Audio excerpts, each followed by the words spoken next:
name's Laura Middleton, and this is my project From Cromer to Kyoto, a journey discovering climate change and what we can do to make a difference. The project is involving a girl called Sally and her granddad, and she asked her granddad, what's climate change got to do with me?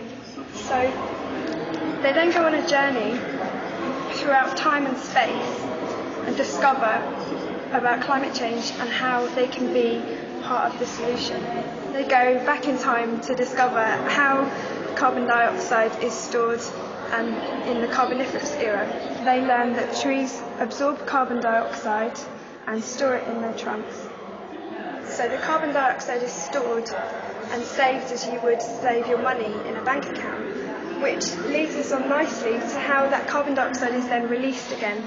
So Sally and Grandad go to the Industrial Revolution, where they discover changes in energy consumption, and this idea was to really explain the international efforts to combat climate change and how those efforts have come about. The next part of their journey that they go to is about learning how climate change is affecting the UK and the impacts of climate change in the UK. These were the worst floods here since 1822, and 3,000 properties were flooded. But also, not just the impacts, they're learning about part of the solutions to the problem. One of the main solutions is offshore wind and wind power for the region. In 2050, 1 in 100 homes in the UK could be underwater. True or false?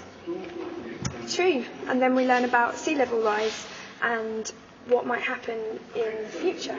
You shouldn't turn off a fluorescent light bulb when you leave the room. It takes more energy to turn it back on again. True or false? False. This is an old wives' tale. Turning off any light when you leave a room saves money and energy.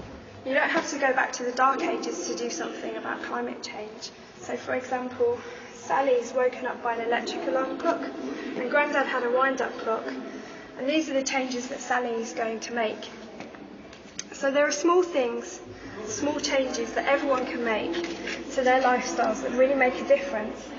So the idea of this game is to try and think about the carbon emissions that you produce in your everyday lifestyle, in the household and through transport, and see if there are areas that you can reduce your carbon emissions. What I wanted to do with this project is communicate science, and specifically climate change science, in a way that people can understand and engage with, and in a fun and interactive way. So I hope that I've managed to do that.